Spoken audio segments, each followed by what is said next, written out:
আল্লাহর নবী যায়েদ বিন হারেসাকে বলতেছেন, যায়েদ বিন হারেসা, যুদ্ধের ময়দানে যেতে হবে, বিদায় নিয়ে আসো। যায়েদ বিন হারেসা আল্লাহর নবীকে বলতেছেন, ইয়া রাসূলুল্লাহ, ইয়া হাবিবাল্লাহ, কার কাছ থেকে বিদায় নিয়ে আসবো? ছোটবেলা থেকে আপনার ঘরে লালিত পালিত হয়েছি, আপনি তো আমার বাবা, আপনি তো আমার অভিভাবক, আপনি তো আমার গার্জিয়ান। আমার মা হলো হযরত আয়েশা সিদ্দিকা রাদিয়াল্লাহু তাআলা আনহা। আমার জন্য দোয়া করে দেন, ইসলামের জন্য যুদ্ধ করে যেন কালেমার পতাকা যুদ্ধের ময়দানে উড্ডয়ন রেখে যেন কালেমার পতাকা উড়াইতে উড়াইতে যেন শাহাদাতের পেয়ালা পান করতে পারি। নবী গো, আমার জন্য আপনি দোয়া করে দেন। সুবহানাল্লাহ। আল্লাহর নবী আব্দুল্লাহ বিন জাফরকে বলতেছেন, ও আব্দুল্লাহ বিন জাফর রে, আল্লাহ নবী জাফর বিন আবু তালিবকে বলতেছেন, ও জাফর বিন আবু তালিব, বাড়ির মধ্যে যাও, বিদায় নিয়ে আসো, যুদ্ধের জন্য যেতে হবে। জাফর বিন আবু তালিব বাড়ির মধ্যে যাওয়ার পরে ঘরের মধ্যে ঢুকিয়া বিবিকে বলতেছেন, বিবি রে, বিদায় দাও, বিদায় দাও, যুদ্ধের ময়দানে যাব। নবীজি যুদ্ধের ময়দানে যাওয়ার জন্য আমাকে নির্দেশ করেছেন, দ্বিতীয় সেনাপ্রধান আমাকে বানিয়ে দিয়েছেন। বিদায় দাও, বিদায় দাও, দেখা হবে জান্নাতের বাগানে। বিবি বলতেছেন, যুদ্ধে যাবেন, আপনাকে তো কোনো বাধা দিতে চাই না, বাধা দেওয়াও যাবে না, কিন্তু আপনার ছোট ছোট কতগুলি বাচ্চা রয়েছে, এত ছোট ছোট বাচ্চাগুলি রেখে যুদ্ধের ময়দানে যাবেন। আল্লাহর কাছে দোয়া করিম, ইসলামের ঝান্ডাটা উপরের দিকে উঠাইয়া, আসমানের দিকে উঠাইয়া, দিনের জন্য যুদ্ধ করতে করতে করতে করতে যেন বিজয়ে বেশে গাজী হয়ে বাড়িতে ফিরে আসতে পারেন। জাফর বিন আবু তালিব বিবিকে বলতেছেন, বিবি রে, উল্টা দোয়া করে কোনো লাভ হবে না। আল্লাহর নবী নিজের জবান দিয়ে আমার নামের সঙ্গে শহীদ শব্দটা যুক্ত করে দিয়েছে। নিশ্চিত জানার পরেও জাফর বিন আবু তালিব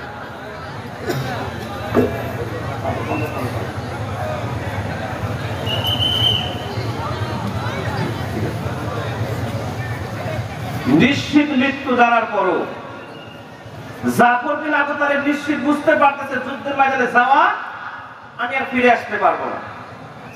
যায়েদ বিন হারেসা নিশ্চিত বুঝতে পারছেন, যুদ্ধের ময়দানে যাব, ফিরে আসতে পারবো না। এতটুকু জানার পরেও যারা বাড়িতে যখন বিদায় নিয়ে আসতে যায়, সেখানে বিদায় নিতে গিয়ে দেখা যাচ্ছে মনে হয় তারা কোনো আনন্দ ভ্রমণে যাবে, আনন্দের সাথে বিবি সাহেবের কাছ থেকে বিদায় নিয়ে আসতেছে। এটার নাম হলো মুসলমান। সুবহানাল্লাহ বলেন। আল্লাহর নবী জাফর বিন আবু তালিবের যখন বললেন বিদায় নিয়ে আসো, জাফর বিন আবু তালিব বিবি সাহেবকে বলতেছেন, বিবি সাহেব, উল্টা দোয়া করো না, আমার নবী আমার নামের সঙ্গে শাহাদাত শব্দটা উল্লেখ করেছেন, অতএব যুদ্ধের ময়দান থেকে ফিরে আসবো না, উল্টা দোয়া করে কোনো লাভ হবে না। এই কথা বলেন জাফর বিন আবু তালিব।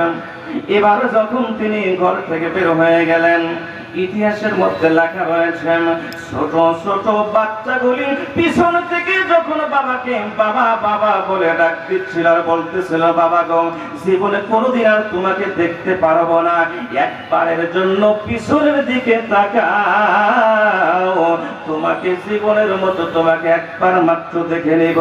ইতিহাস সাক্ষী দেয়, জাফর বিন আবু তালিব এবার যখন ঘর থেকে বের হয়ে যায়, ছোট ছোট বাচ্চাগুলি বারবার বারবার করে তাকে ডাকতেছিল।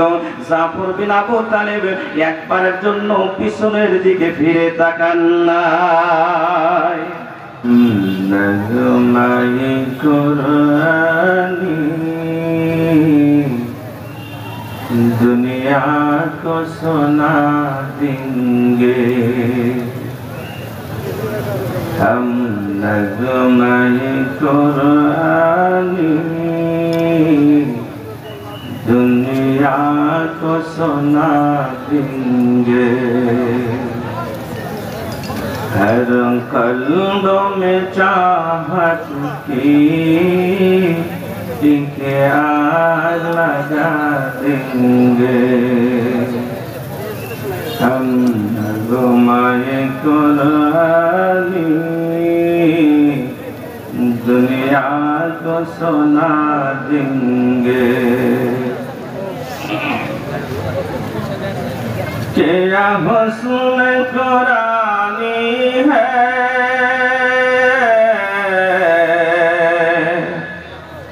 हम सबको बता देंगे।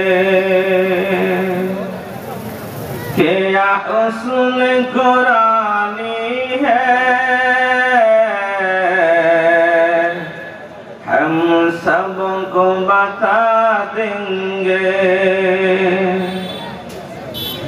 हर फर्द को इसका हम दीवाना बना देंगे। हर फर्द को इसका हम दीवाना बना देंगे। ये समय हिदायत है, ये नूर हिदायत है। ये समय हिदायत है, ये नूर हिदायत है। हर तालिब कुरान को परवाना बना देंगे। हम नगमाए कुरानी दुनिया को सुना देंगे। আজকের তাফসীর প্রোগ্রাম মাহফিলের সম্মানিত সভাপতি, প্রধান অতিথি, প্রধান বক্তা, দ্বিতীয় বক্তা, জাতির শ্রেষ্ঠ সন্তান দিগার ওলামায়ে কেরাম, আমার সামনে উপবিষ্ট পবিত্র কোরআন এবং হাদিস থেকে দুই একটি কথা শোনার জন্য চাঁদ পাখি নিয়ে তাকিয়ে থাকা ধর্মপ্রাণ মুসলমান ভাই ও বন্ধুগণ, পর্দার আড়ালে মা ও বোনেরা, তাফসীরুল কোরআন মাহফিলের পক্ষ থেকে সকলকে আন্তরিক মোবারকবাদ জানাই এবং সে মহান মনিবের দরবারে অন্তরের অন্তঃস্থল থেকে শুকরিয়া জ্ঞাপন করি যে মহান মনিব অল্প কিছুক্ষণ আগে দুই এক ফোঁটা বৃষ্টি দিয়ে আমাদের মাহফিলটাকে বর্তমান এয়ার কন্ডিশন বানিয়ে দিয়েছেন। শুকরিয়া আদায় করার দরকার আছে, দরকার আছে। শুকরিয়া আদায় করবো কার? জোরে বলেন। যেই মহান মনিব এই মাহফিলটাকে এয়ার কন্ডিশন বানিয়ে দিলেন, এখন না গরম না শীত, সেই মহান মনিবের দরবারে অন্তরের অন্তঃস্থল থেকে শুকরিয়া দান। সকলেই জোরে সোরে একবার বলবো আলহামদুলিল্লাহ। সম্মানিত উপস্থিতি, সময় অতি সংক্ষিপ্ত, সংক্ষিপ্ত সময় অনেক বেশি আলোচনা করতে হবে। আমরা সকলেই জানি পৃথিবীর বুকে এমন একটা জাতি ছিল, এমন একটা সময় ছিল যেই সময়ের মানুষের কাছে একজন মানুষের জীবনের কোনো দাম ছিল না। যেই সময় একজন মানুষের কাছে অন্যের সম্পদের কোনো নিরাপত্তা ছিল না। শুধু তাই নয়, নিজের জীবিত কন্যাকে জীবন্ত কবর দিতেও তারা দ্বিধাবোধ করে নাই। যেই যুগের মানুষগুলিকে বলা হয়, যে যুগটাকে বলা হয় আইয়ামে জাহিলিয়াতের যুগ, ওই যুগের মানুষগুলি এত খারাপ ছিল যে আখির জামানার পয়গম্বর নবী মুহাম্মদ সাল্লাল্লাহু আলাইহি সাল্লামের মতো এত পবিত্র মানুষকে খোলা তলোয়ার হাতে নিয়ে তাকে হত্যা করার জন্য রওনা দিয়েছিল। এই মানুষগুলি এমন একটা ফুলের গ্রাম তারা নিয়েছিলেন, সেই ফুলের গ্রাম নেওয়ার পরে সেই ফুলের জন্য তারা নিজের জীবনটাকে একবার নয় হাজার বার বিলিয়ে দেওয়ার জন্য তারা প্রস্তুত হয়ে গেছে। সেই ফুলটা অত্যন্ত পরিচিত ফুল, যেই ফুলের ঘ্রাণ সারা বিশ্বব্যাপী ছড়ানো ছিটানো আছে। সেই ফুলের নাম হলো নবী মুহাম্মদ রাসূলুল্লাহ সাল্লাল্লাহু আলাইহি ওয়াসাল্লাম। সম্মানিত উপস্থিতি, এই মানুষগুলি এত ভালো মানুষে পরিণত হয়ে গিয়েছিল যে দুনিয়ার জমিনে বেঁচে থাকা অবস্থায় কেহ কেহ জান্নাতের সার্টিফিকেট হাতের মধ্যে নিয়ে কবরে গিয়েছে। তাহলে এই মানুষগুলি নবী আলাইহিস সালাতু ওয়াস সালামের জন্য এতটুকু পাগল পারা হয়েছিল, তাদের জীবনের কিছু আদর্শ, কিছু কাজকর্ম দেখে আল্লাহ রাসূল সাল্লাল্লাহু আলাইহি সাল্লাম বলতেন, আসহাবি কান নুজুম বিআইহিম ইকতাদাইতুম ইহতাদাইতুম, আমার সাহাবীরা হলো আসমানের নক্ষত্র সমতুল্য। সুবহানাল্লাহ। যদি তোমরা আমার সাহাবীকে অনুসরণ করো, যারা অনুসরণ করবে তাদেরকে হেদায়েতের নূর দ্বারা ভরপুর করে দেওয়া হবে। নবী আলাইহিস সালাতু ওয়াস সালামের জন্য তারা কতটুকু পাগল পারা ছিল। রোম সম্রাটের কাছে নবী আলাইহিস সালাতু ওয়াস সালাম যখন একটা চিঠি পাঠিয়ে দিলেন যে মূর্তিকে তোমরা পূজা করছো, এই মূর্তি তোমাকে মুক্তি দিতে পারে না, জাহান্নাম থেকে মুক্তি দিতে পারবে না, অতএব তুমি কালেমা পড়ে ইসলামের সুশীতল ছায়ের নিচে চলে আসো। সেই রোম সম্রাট আল্লাহ রাসূলের চিঠি পাওয়ার পরে এতটুকু রাগান্বিত হয়েছিল যে নবীজির সেই চিঠি মোবারকের মধ্যে থুতু নিক্ষেপ করে সেটাকে টুকরো টুকরো করে ছিলে পায়ের নিচে পদদলিত করেছিল। শুধু তাই নয়, সংবাদ বাহক, পত্র বাহক সাহাবীকেও গাছের সাথে বেঁধে নির্মম নির্যাতন করে হত্যা করেছিল। আল্লাহর নবী সাহাবীদের সামনে সেই সাহাবীর হত্যার ঘটনা বর্ণনা করে নবীজি সাহাবীদেরকে বললেন, তোমাদের মধ্যে কি কেউ আছো যে তোমার ভাইয়ের হত্যার প্রতিশোধ গ্রহণ করবে? সাথে সাথে 3000 সাহাবী আল্লাহর নবীর হাতে হাত দিয়ে বাইয়াত গ্রহণ করলেন, সিদ্ধান্ত গ্রহণ করলেন, আমাদের বুকের মধ্যে রক্ত ভাগা পর্যন্ত আমার একজন ভাইয়ের শহীদ হওয়ার, মৃত্যুবরণ করার, নির্যাতন করার যতক্ষণ পর্যন্ত প্রতিশোধ গ্রহণ না করব, ততক্ষণ পর্যন্ত একজন মুসলমানও আমরা বাড়িতে ফিরে আসবো না। নবীজি সমস্ত সাহাবীদের সামনে ঘোষণা করতেছেন, সাহাবীরা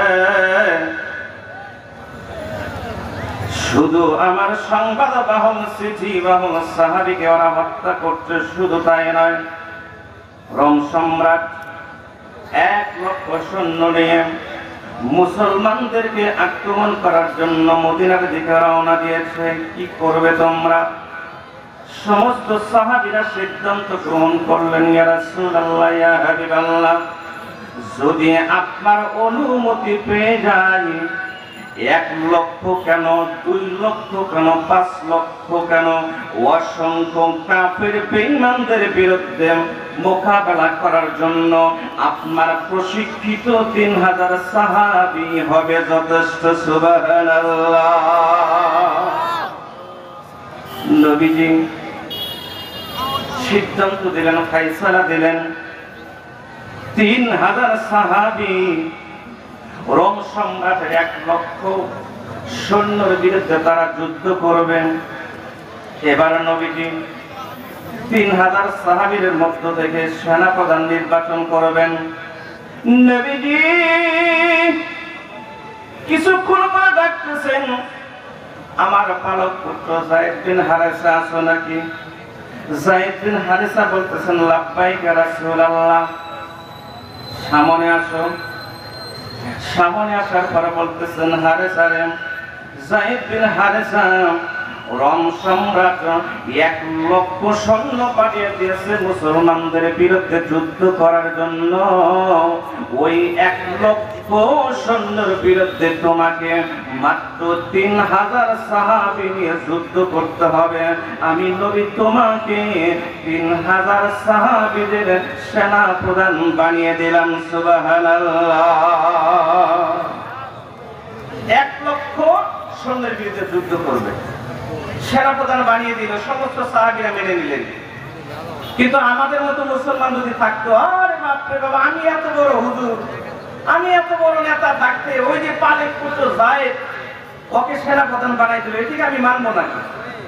এমন অনেকে বিদ্রোহ করে ফেলতাম। আল্লাহর নবী বলেন, একটা হাবশী গোলামও যদি নেতা নির্বাচিত হয় তাকে অনুসরণ করা তোমার জন্য ফরজ, কারণ ইসলাম যাকে পছন্দ করেছে, আল্লাহ তাআলার পক্ষ থেকে যাকে মনোনীত করা হয়েছে, তাকে অনুসরণ করা মানে স্বয়ং নবীকে অনুসরণ করা।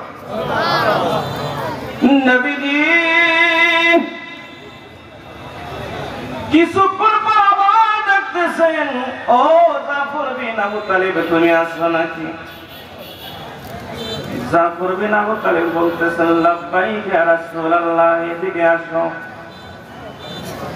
আমার পালক পুত্র যায়েদ বিন হারেসা যদি যুদ্ধের ময়দানে যুদ্ধ করতে করতে শাহাদাত বরণ করে ফেলে, যুদ্ধের ময়দানে যদি শাহাদাত বরণ করে ফেলে, মুসলমানদের ঝান্ডা হাতের মধ্যে নিয়ে তুমি জিহাদের ময়দানে ঝাঁপাইয়া পড়বে। দ্বিতীয় সেনাপ্রধান যায়েদ বিন হারেসাকে, দ্বিতীয় সেনাপ্রধান জাফর বিন আবু তালিবকে নির্ধারণ করে দেওয়া হলো। ঠিক আছে, সমস্ত সাহাবীরা মেনে নিলেন। এবার কিছুক্ষণ পরে আল্লাহর নবী বলতেছেন, আব্দুল্লাহ বিন রাওয়াহা, আসো নাকি? লাব্বাইক ইয়া রাসূলুল্লাহ, এদিকে আসো। আসার পরে বলতেছেন, জাফর বিন আবু তালিব যদি যুদ্ধ করতে করতে শাহাদাত বরণ করেন, মুসলমানদের কালেমার ঝান্ডা হাতের মধ্যে নিয়া তৃতীয় নম্বর সেনা প্রধান হইয়া তুমি কাফের বেঈমানদের বিরুদ্ধে যুদ্ধ করবা। মুসলমানেরা চিন্তা করতেছে কি ব্যাপার, একটা যুদ্ধের জন্য সেনা প্রধান থাকে একজন, আল্লাহর নবী বানাই দিলেন কয়জন? কথা বলেন, তিনজন বানাই দিলেন। কি ঘটনা, কি ঘটনা কি? চিন্তা করতে করতে করতে করতে হঠাৎ করে তারা বুঝতে পারলো, নবীজি যায়েদ বিন হারেসার নামের শেষে ঘোষণা করেছেন, যায়েদ বিন হারেসা যদি শহীদ হয়, অর্থাৎ শহীদ হবে। সুবহানাল্লাহ বলেন। জাফর বিন আবু তালিব যদি শহীদ হয়ে যায়, শহীদ হয়ে যাবে। আব্দুল্লাহ বিন রাওয়াহা যদি শহীদ হয়ে যায়, তাহলে যুদ্ধের ময়দানে সমস্ত মুজাহিদেরা সিদ্ধান্ত করে চতুর্থ আরেকজন সেনাপ্রধান বানাবে। আল্লাহর নবী তিনজন সেনাপ্রধানের নামের পরে শহীদ শব্দটা উল্লেখ করলেন। কোন মুসলমান বুঝতে বাকি রইল না, তিনজন সেনাপ্রধান যুদ্ধের ময়দানে শাহাদাতের পেয়ালা পান করবেন। সুবহানাল্লাহ। আল্লাহর নবী যায়েদ বিন হারেসাকে বলতেছেন, যায়েদ বিন হারেসা, যুদ্ধের ময়দানে যেতে হবে, বিদায় নিয়ে আসো। যায়েদ বিন হারেসা আল্লাহর নবীকে বলতেছেন, ইয়া রাসূলুল্লাহ, ইয়া হাবিবাল্লাহ, কার কাছ থেকে বিদায় নিয়ে আসবো? ছোটবেলা থেকে আপনার ঘরে লালিত পালিত হয়েছি, আপনি তো আমার বাবা, আপনি তো আমার অভিভাবক, আপনি তো আমার গার্জিয়ান। আমার মা হলো হযরত আয়েশা সিদ্দিকা রাদিয়াল্লাহু তাআলা আনহা। আমার জন্য দোয়া করে দেন, ইসলামের জন্য যুদ্ধ করে যেন কালেমার পতাকা যুদ্ধের ময়দানে উড্ডয়ন রেখে যেন কালেমার পতাকা উড়াইতে উড়াইতে যেন শাহাদাতের পেয়ালা পান করতে পারি। নবী গো, আমার জন্য আপনি দোয়া করে দেন। সুবহানাল্লাহ।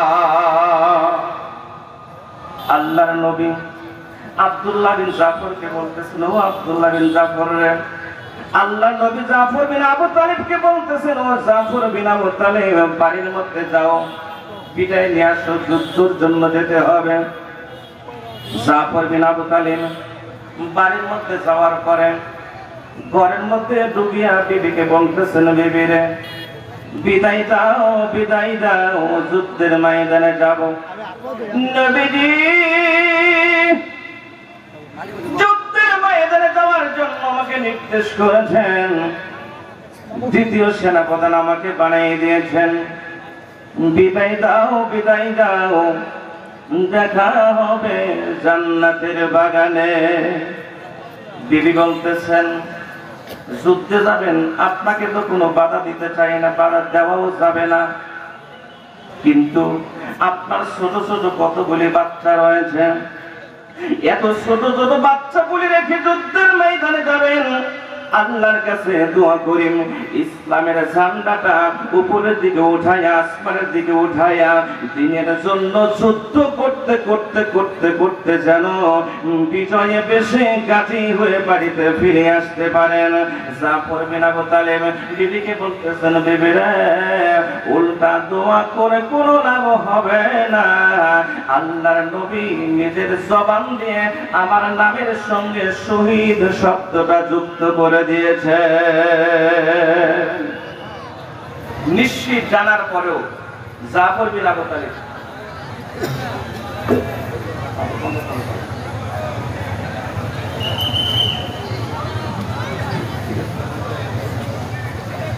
নিশ্চিত মৃত্যু জানার পরও জাফর বিন আবু তালেব নিশ্চিত বুঝতে পারতেছে যুদ্ধের ময়দানে যাওয়া আমি আর ফিরে আসতে পারবো না। যায়েদ বিন হারেসা নিশ্চিত বুঝতে পারছেন যুদ্ধের ময়দানে যাব, ফিরে আসতে পারবো না। এতটুকু জানার পরেও যারা বাড়িতে যখন বিদায় নিয়ে আসতে যায়, সেখানে বিদায় নিতে গিয়ে দেখা যাচ্ছে মনে হয় তারা কোনো আনন্দ ভ্রমণে যাবে, আনন্দের সাথে বিবি সাহেবের কাছ থেকে বিদায় নিয়ে আসতেছে। এটার নাম হলো মুসলমান। সুবহানাল্লাহ বলেন। আল্লাহর নবী জাফর বিন আবু তালেবের যখন বললেন বিদায় নিয়ে আসো, জাফর বিন আবু তালেব বিবি সাহেবকে বলতেছেন, বিবি সাহেব উল্টা দোয়া করো না। আমার নবী আমার নামের সঙ্গে শাহাদাত শব্দটা উল্লেখ করেছেন, অতএব যুদ্ধের ময়দান থেকে ফিরে আসবো না। উল্টা দোয়া করে কোনো লাভ হবে না। এই কথা বলেন জাফর বিন আবু তালেব। এবার যখন তিনি ঘর থেকে বের হয়ে গেলেন, ইতিহাসের মধ্যে লেখা রয়েছে ছোট ছোট বাচ্চাগুলি পিছন থেকে যখন বাবাকে বাবা বাবা বলে ডাক দিচ্ছিল আর বলতেছিল, বাবা গো, জীবনে কোনোদিন আর তোমাকে দেখতে পারবো না, একবারের জন্য পিছনের দিকে তাকাও, তোমাকে জীবনের মতো তোমাকে একবার মাত্র দেখে নিব। ইতিহাস সাক্ষী দেয় জাফর বিন আবু তালেব এবার যখন ঘর থেকে বের হয়ে যায়, ছোট ছোট বাচ্চাগুলি বারবার বারবার করে তাকে ডাকতেছিল। জাফর বিন আবু তালেব একবারের জন্য পিছনের দিকে ফিরে তাকান নাই। তৃতীয় সেনা প্রধান আব্দুল্লাহ বিন রাওয়াহা যুদ্ধের যাবেন বিদায় নেওয়ার জন্য যখন ঘরের মধ্যে গেলেন, ঘরের দরজার কাছে যাওয়ার পরে ঘরের দরজায় আঘাত করলেন। বিবি সাহেব ঘরের দরজা খুলে দেবেন, কিন্তু দরজা খুলতে পারছেন না। কারণ কি? আব্দুল্লাহ বিন রাওয়াহা নিজেই তিনি ঘরের দরজার শিকলটা বাহির থেকে লাগিয়ে দিয়েছেন, যেন বিবি সাহেব ঘরের দরজাটা খুলতে না পারে। এবার আব্দুল্লাহ বিন রাওয়াহা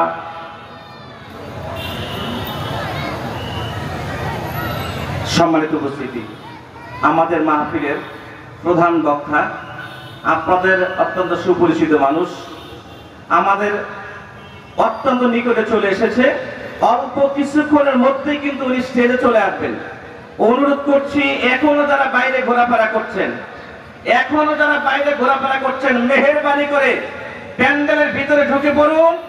যারা মাহফিলের সামনের ভিতরে ঢুকে পড়বেন, প্যান্ডেলের ভিতরে ঢুকে পড়বেন, দোয়া করি আল্লাহ তাআলা যেন তাদের অন্তরের মধ্যে ঈমানের নূর আল্লাহ তাআলা পয়দা করেন। জোরে বলেন আমিন। সম্মানিত উপস্থিতি, আমার সময় অতি অল্প, খুব অল্প সময়ের মধ্যে আমি 5-7 মিনিটের আলোচনা শেষ করছি, বেশি দীর্ঘায়িত করা যাবে না। আব্দুল্লাহ বিন রাওয়াহা ঘরের দরজার মধ্যে দাঁড়ায়া বিবি সাহেবকে বলতেছেন, বিবি সাহেব, ঘরের দরজা খোলা যাবে না। কেন খোলা যাবে না? দরজার মধ্যে দাঁড়ায়া আমি দুটি কথা বলবো, তুমি কান পেতে ভালো করে শোনো। বিবি সাহেবকে লক্ষ্য করে আব্দুল্লাহ বিন রাওয়াহা বলতেছেন, আল্লাহর নবী যুদ্ধে যাওয়ার জন্য আমাকে নির্দেশ দান করেছেন, আর বাড়িতে এক মুহূর্ত থাকতে পারবো না। বিদায় দাও, বিদায় দাও, আমার জন্য দোয়া করিও, দেখা হবে জান্নাতের ময়দানে। বিবি বলতেছেন, আজকে আপনার সঙ্গে আমার বিবাহ হয়েছে, এখনো পর্যন্ত আপনার সঙ্গে আমার বাসর হয় নাই। এখনো পর্যন্ত আপনার সঙ্গে আমার সাক্ষাৎটুকু হয় নাই। কাল কিয়ামতের ময়দানে শহীদের স্ত্রী হিসেবে আপনার মর্যাদা পেতে চাই, কিন্তু এখনো পর্যন্ত আপনার চেহারাটুকু আমি দেখি নাই। আপনার চেহারাটা একবার মাত্র আমাকে দেখাইয়া দেবেন, যেন কাল কিয়ামতের ময়দানে হাজার হাজার লক্ষ লক্ষ মানুষের মধ্য থেকে বাঁচিয়া বাঁচিয়া আপনাকে আমি স্বামী হিসেবে গ্রহণ করে নিতে পারি। সুবহানাল্লাহ। আব্দুল্লাহ বিন রাওয়াহা বলতেছেন, দরজা খোলা যাবে না, কারণ দরজা খুলে যদি তোমার চেহারার দিকে আমি তাকাই আর তুমি যদি আমার দিকে একবার তাকাও, শয়তান কুমন্ত্রণা দিয়ে আমার মনটাকে উল্টো করে দিতে পারে। যুদ্ধের ময়দানে যাব, এবার না গেলে তো অসুবিধা নাই, আজকে বিবাহ করেছি 2 মাস পরে অন্য যুদ্ধে যাব, এমন বিভিন্ন যুক্তি আমার অন্তরের মধ্যে জাগায় দিতে পারে। এই জন্য আল্লাহর নবীর নির্দেশ পালন করার জন্য একবারের জন্য দরজাটা খুলিয়া তোমার চেহারার দিকে আমি আব্দুল্লাহ বিন রাওয়াহা একবারের জন্য তাকাবো না। সুবহানাল্লাহ। যুদ্ধের ময়দানে চলে গেলেন। সেখানে যাওয়ার পরে যুদ্ধ চলতেছে, যুদ্ধ করতে করতে প্রথম সেনাপতি যায়েদ বিন হারেসা শাহাদাত বরণ করলেন। দ্বিতীয় সেনাপতি জাফর বিন আবু তালিব শাহাদাত বরণ করলেন। তৃতীয় সেনাপতি আব্দুল্লাহ বিন রাওয়াহা যখন যুদ্ধের ময়দানে যাইয়া ঝান্ডা হাতে নিয়ে যখন যুদ্ধ করতে শুরু করে দিল, কাফের বেঈমানেরা ডান হাতের মধ্যে একটা আঘাত করে হাতটাকে কেটে ফেললো। এবার বাম হাত দিয়ে যখন ঝান্ডা গ্রহণ করলেন, এবার যখন বাম হাতের মধ্যে একটা আঘাত করা হলো, বাম হাতে আঘাত করলো, এবার আব্দুল্লাহ বিন রাওয়াহা ইসলামের ঝান্ডাটুকু মুখের মধ্যে দাঁতে কামড় দিয়ে ধরে যুদ্ধের ময়দানে ইসলামের ঝান্ডা আকাশের দিকে উড্ডয়ন করে রেখেছিলেন। সুবহানাল্লাহ। মদিনায় যাইতে পারলাম না, মদিনা দেখিতে পারলাম না, মদিনা যাইতে পারলাম না, মদিনা দেখিতে পারলাম না। আমি অসহায় তাই এত দূরে রই, আমি অসহায় তাই এত দূরে রই, শুধু সালাম জানাই, মদিনায় যাইতে পারলাম না, মদিনা দেখিতে পারলাম না, মদিনায় যাইতে পারলাম না, মদিনা দেখিতে পারলাম না, মদিনায় যাইতে পারলাম না, মদিনা দেখিতে পারলাম না।